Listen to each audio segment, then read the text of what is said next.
जय हिंद। सभी को एक और सूचना दो विश्वविद्यालयों के संदर्भ में आई है और दोनों ही सूचनाओं का संबंध पीएचडी के फाइनल रिजल्ट को लेकर है। यदि आप में से किसी विद्यार्थी शोधार्थी ने या उनके मित्रों ने इन विश्वविद्यालयों के इन विभागों में जो मैं आपको आगे बताऊंगा आवेदन किया था, इंटरव्यू दिया था, तो आ गया है उनका फाइनल सिलेक्टेड रिजल्ट। और साथ ही साथ ये भी सूचना आई है कि जिनका चयन हुआ है, यदि वो लोग तय तारीख तक फीस सबमिट नहीं करेंगे तो किन बच्चों का एडमिशन हो जाएगा उनकी सीट पर, वो भी आगे बताऊंगा इसी वीडियो में। इन यूनिवर्सिटी के डिपार्टमेंट्स का और जिन बच्चों का सिलेक्शन हुआ है उनको फीस कितनी और कब तक सबमिट करनी है, ये सारी जानकारी भी इसी एक छोटे से वीडियो में आपको बता दूंगा। ठीक है, 2 यूनिवर्सिटियां हैं, 3 डिपार्टमेंट है, इस बात का रखिएगा ख्याल। आपने दिमाग से, दिल से बातों को समझने का प्रयास मत कीजिएगा। दिल अलग विषय है, एजुकेशन में दिमाग लगता है। तो पहली यूनिवर्सिटी है डॉक्टर बाबा साहेब भीमराव अंबेडकर यूनिवर्सिटी और दूसरी यूनिवर्सिटी है महात्मा गांधी केंद्रीय विश्वविद्यालय मोतिहारी, पूर्वी चंपारण, बिहार, जिसको हम कम शब्दों में मोतिहारी विश्वविद्यालय बोलते हैं। और पहली वाले का नाम BVAU है। तो पहले किसी बात करते हैं।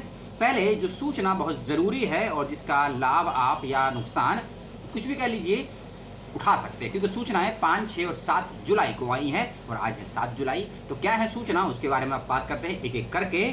और आपके दिल में, दिमाग में, लीवर में, किडनी में सवाल पैदा यदि हो चुका है तो उसको कमेंट बॉक्स में छोड़ दीजिए, वीडियो को तरीके से सुनिए।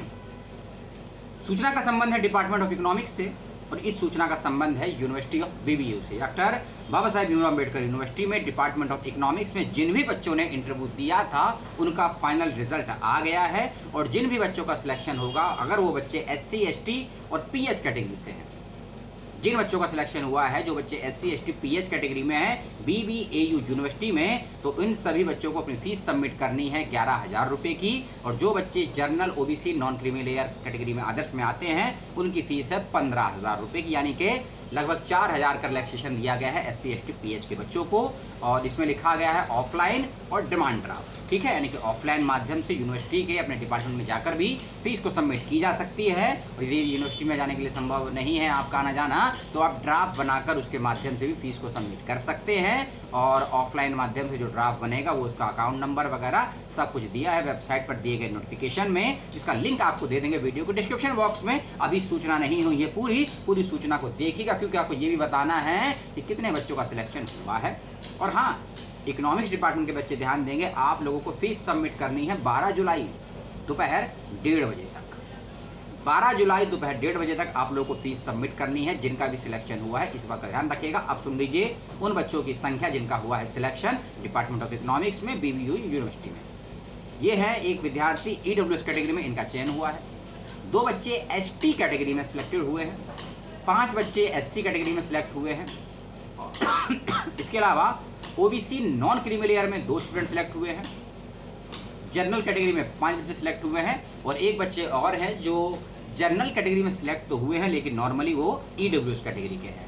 तो यानी कि ओपन कैटेगरी में 8 बच्चे और SC कैटेगरी में 5, 2 बच्चे हैं ST में और 1 स्टूडेंट है EWS कैटेगरी में। तो ये था BVAU यूनिवर्सिटी के डिपार्टमेंट ऑफ इकोनॉमिक्स की सूचना जो आपको दी। फीस 12 जुलाई तक सबमिट कर दीजिए। अब चलते हैं दूसरे नोटिफिकेशन पे, यानी कि दूसरी यूनिवर्सिटी पे, जिसका नाम है महात्मा गांधी सेंट्रल यूनिवर्सिटी मोतिहारी, बिहार।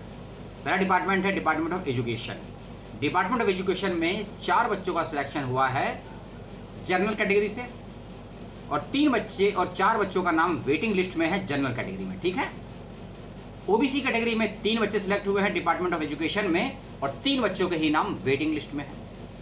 और SC कैटेगरी में 1 बच्चे का सिलेक्शन हुआ है और कोई सीट वेटिंग में नहीं है, यानी कि 1 बच्चा SC में, 3 OBC में और 4 बच्चे ओपन कैटेगरी जनरल में, टोटल 8 बच्चे सिलेक्ट हुए हैं। जो बच्चे सिलेक्ट हुए हैं उनको फीस कब तक और कैसे जमा करनी है इसकी कोई जानकारी नहीं है यूनिवर्सिटी के दिए गए नोटिफिकेशन में। तो सवाल तो हमसे पूछिएगा मत कि कितनी फीस सबमिट करनी है और कब तक सबमिट करनी है, किस माध्यम से सबमिट करनी है, क्योंकि जो जानकारी नोटिफिकेशन में नहीं है आपको नहीं दे सकते हैं। लेकिन यदि पूर्व का नोटिफिकेशन आपने देखा होगा डिपार्टमेंट ऑफ एजुकेशन के इंटरव्यू के संदर्भ में, उसमें फीस वगैरह बताई गई थी जब आप इंटरव्यू देने गए होंगे ना, मोतिहारी विश्वविद्यालय में डिपार्टमेंट ऑफ एजुकेशन में, तो डिपार्टमेंट ऑफ एजुकेशन का नोटिफिकेशन खोल के देखिएगा, उसमें क्लियर कट मेंशन है कि कितनी फीस का आपको ड्राफ्ट बनाना है और ड्राफ्ट किसके फेवर के लिए बनाना है, इसका ध्यान रखिएगा।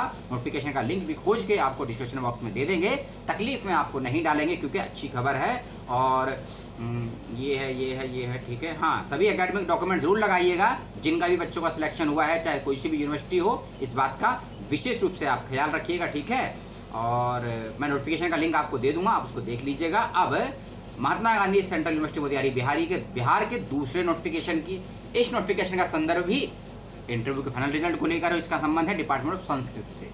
6 जुलाई यानी कि कल ये नोटिफिकेशन आया है और ये थोड़ा सा गंभीर नोटिफिकेशन है क्योंकि 12 जुलाई तक बीबीयू के बच्चों को फीस भरनी है जिनका सिलेक्शन हो इकोनॉमिक्स में।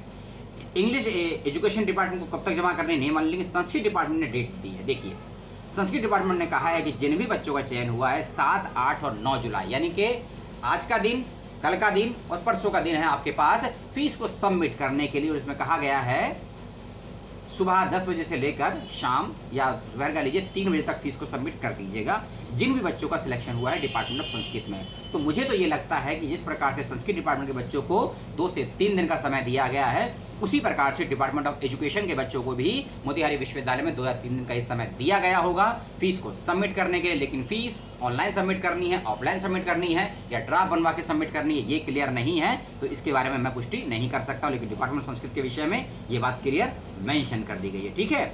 अब डिपार्टमेंट ऑफ संस्कृत में जिन बच्चों का सिलेक्शन हुआ है उनकी बात कर लेते हैं और जितने बच्चे वेटिंग लिस्ट में हैं उनकी बात कर लेते हैं।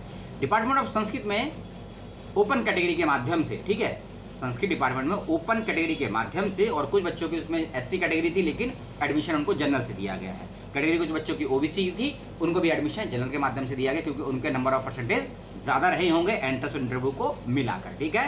तो ऐसे 5 बच्चों का सिलेक्शन हुआ है ओपन कैटेगरी में और 1 बच्चे का नाम वेटिंग लिस्ट में है ओपन कैटेगरी में। दोनों को ही मेरी शुभकामनाएं। ओबीसी कैटेगरी में 2 बच्चों का सिलेक्शन हुआ है और 1 नाम ओबीसी प्लस पीडब्ल्यूडी कैटेगरी का वेटिंग लिस्ट में है। एससी कैटेगरी में 1 बच्चे का सिलेक्शन हुआ है और 1 बच्चे का नाम वेटिंग लिस्ट में, यानी कि एससी कैटेगरी में 1, ओबीसी में 2 और जनरल कैटेगरी में 5, टोटल 8 बच्चों का सिलेक्शन हुआ है इस विश्वविद्यालय के इस डिपार्टमेंट ऑफ एजुकेशन में, जिसका नाम है मोतिहारी, ठीक है। तो ये थे 3 डिपार्टमेंट और 2 यूनिवर्सिटी की सूचनाएं। और कोई सूचना यदि आपको समझ में ना आई हो, खराब लगी हो, बकवास लगी हो, तो उसका जवाब मुझे जरूर दीजिएगा। और आपके दिल में, दिमाग में, लीवर में, किडनी में, बायोडेटा में, कहीं भी आपके बॉडी में सवाल पैदा हो गया हो, उलझन हो रही हो, मेरी बातें समझ में ना आई हो, तो सवाल जरूर कीजिएगा। लाइक बेशक मत कीजिएगा, सब्सक्राइब मत कीजिएगा, अगले वीडियो का वेट कीजिएगा क्योंकि आज का ये तीसरा वीडियो है और यूजीसी नेट का एडमिट कार्ड आ गया है, निकाल लीजिएगा 9 जुलाई के एग्जाम का। अगले वीडियो में एक और पीएचडी के रिजल्ट की बात करेंगे, यूपी का विश्वविद्यालय है क्योंकि ये नोटिफिकेशन अपडेट जरूरी था देना, इसीलिए उस वीडियो को पेंडिंग कर दिया, इस वीडियो को पहले शूट किया, लेकिन आज की डेट में अगला वीडियो आपको और मिल जाएगा। उम्मीद करता हूं आप देखें ना देखें, ऐसी मेरी को रिक्वेस्ट, दरखास्त, प्रार्थना, ऑर्डर नहीं है। जो ठीक लगे वो करिए क्योंकि आप अब रिसर्च स्कॉलर हो गए हैं, शोधार्थी हो गए हैं और शोधार्थी हर चीज को एक तत्व के दृष्टिकोण से, यानी कि फिलोसफिकल पॉइंट ऑफ व्यू से देखता है, समझता है, सुनता है और उसको अपने जीवन में उतारने के साथ साथ समाज में देखने की भी कोशिश करता है। जय हिंद पुनः सभी को, और सभी अपना ख्याल रखिएगा, प्रयास करते रहिए और उसके परिणाम की चिंता छोड़ दीजिए भविष्य को लेकर। धन्यवाद।